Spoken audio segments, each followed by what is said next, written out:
गांधी तीर्थ, निसर्गाच्या सानिध्यात महात्मा गांधींच्या जीवनावरील जगातील पहिले मल्टीमीडिया म्युझियम. आजच भेट द्या. गांधी तीर्थ, जैन हिल्स, जळगाव. अधिक माहितीसाठी www.gandhifoundation.net वर विजिट करा.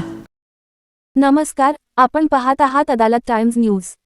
हा सर्व व्यापारी बंधू आणि व्यापारी युनियनचे सदस्य यांना विनंती करण्यात येते, ट्रॅफिक पोलीस प्रशासनाकडून विनंती करण्यात येत आहे की या बाजारामध्ये जो टायमिंग आहे वाहने बाजारामध्ये आणण्याचा, तिथे येऊ शकतात आणि वाहनं आल्यानंतर वाहनामधील माल अपलोडिंग आणि डाउनलोडिंगची कारवाई अवघ्या अर्धा तास ते 40 मिनिटाच्या आत आपल्याला करायची आहे आणि वाहन बाहेर काढून घ्यायचं आहे.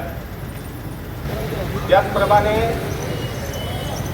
दुपारी 4 ते 9 वाजेपर्यंत बॅरिकेडिंग लावून हा मार्ग बंद करण्यात येत आहे. फक्त या ठिकाणी 2 व्हीलर आणि बाजाराचे आपलं जे आहेत ग्राहक आहेत येणारे, त्यांच्यासाठी हा खुला राहील. आणि इथे आजूबाजूला अस्ताव्यस्त वाहनं लागलेले आहेत. 2 व्हीलर, 4 व्हीलर, ते बरोबर रस्त्याच्या कडेला आपण लावले पाहिजे.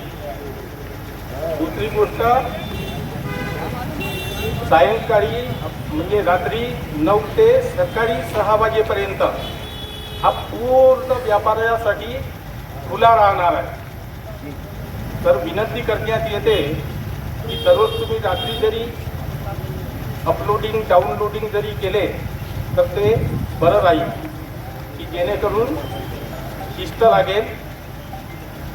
सध्या ऑपरेशन स्ट्रिंग सुरू आहे आणि यामध्ये कारवाई केली जाईल. रविवारी बंद राहील. धन्यवाद. नमस्कार. याबाबत असं सांगावंसं वाटते की यापूर्वी दिनांक 21/2/2025 रोजी एक अधिसूचना काढण्यात आलेली होती पोलीस अधीक्षकांकडून. परंतु त्या अधिसूचनेमधील जी नियमावली आहे त्याचे काही पालन आपले दाणा बाजारामधील व्यापारी यांच्याकडून काही होत नाही आणि सततची वाहन कोंडी होते.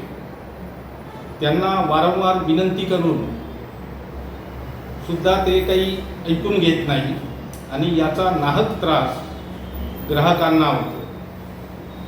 त्यामुळे यापूर्वी त्यांना नोटीस देण्यात आलेली होती मागील महिन्यात शेवटच्या आठवड्यामध्ये, परंतु त्यांनी ती नोटीससुद्धा घेतलेली नाही.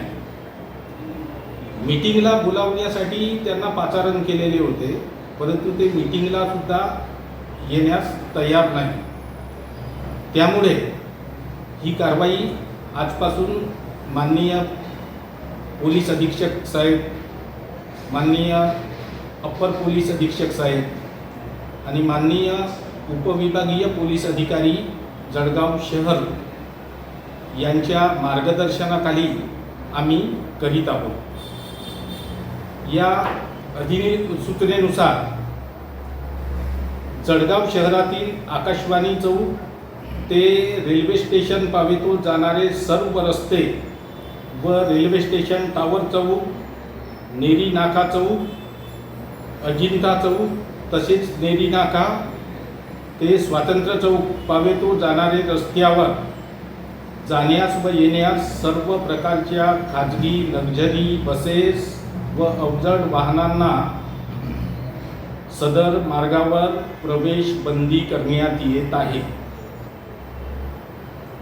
याला एक अपवाद दिलेला आहे राज्य परिवहन मंडळाच्या ST बसेस वगळून. आणि त्यानंतर त्यांना व्यापारी वर्गासाठी जे त्यांचे अवजड वाहनं येण्यासाठी एक टायमिंग दिलेला आहे विशिष्ट. अवजड वाहने शहरात अजिंठा चौक नेरी नाका, टावर चौक, शिवाजीनगर, उड्डाणपूल या मार्गाने 11 ते 16 वाजेपर्यंत म्हणजे 16 वाजेपर्यंत म्हणजे दुपारी 4 वाजेपर्यंत आणि रात्री 2100 ते सकाळी 6, 2100 म्हणजे रात्री 9 वाजेपासून तर सकाळी 6 वाजेपर्यंत या कालावधीतच माल वाहतूक करू शकते. हा टायमिंग दिलेला आहे त्यांना आणि एवढा वेळ माझ्या मते खूप जास्त आहे त्यांना. या वेळेमध्ये ते करू शकतात. आणि दुसरी गोष्ट त्यांच्या वाहनामध्ये अवजड वाहनामध्ये माल अपलोडिंग किंवा डाउनलोडिंग करण्यासाठी एक टायमिंग आम्ही दिलेला आहे. अर्ध्या ते पाऊण तासामध्ये त्यांनी ती कारवाई करून तो वाहन काढून घ्यायचा आहे. त्या ठिकाणी वाहन पार्किंग करून ठेवू नये. पार्किंगची व्यवस्था त्यांनी स्वतः करायची. तर अशी ही कारवाई आम्ही आजपासून सुरू केलेली आहे. आणि त्या ठिकाणी वाहन पार्किंग केल्यास, अवजड वाहन जास्त वेळ पार्किंग केल्यास आम्ही त्यांच्यावर कायदेशीर दंडात्मक कारवाई करू. सर, व्यापाऱ्यांचं असं म्हणणं आहे की आम्हाला पूर्व सूचना न देताच ही कारवाई करण्यात आलेली आहे. असं नाही आहे. ही जी ही अधिसूचना आहे पोलीस अधीक्षकांनी काढलेली, याचे प्रसारण सिटी चॅनलवरून यापूर्वीच करण्यात आलेले आहे आणि स्थानिक वृत्तपत्रामध्ये आणि नियतकालिकामध्ये मधूनही याचे हे प्रकाशित करण्यात आलेली आहे आणि हे त्यांना माहीत आहे. टायमिंग माहीत आहे त्यांना. असं होऊ शकत नाही आहे.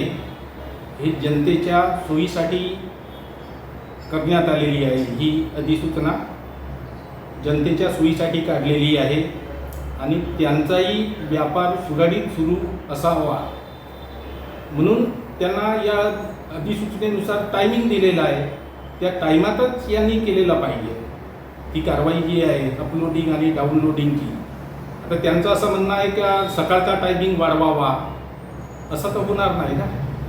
आम्हाला त्याचे अधिसूचनेचे अनुपालन करणे, अंमलबजावणी करणे हे आमचे कर्तव्य आहे. त्यानुसार आम्ही करत आहोत. आता जे व्यापारी जाणून बुजून याचा विरोध करून नियम मोडतील तर त्यांच्यावर आम्ही दंडात्मक कारवाई करू.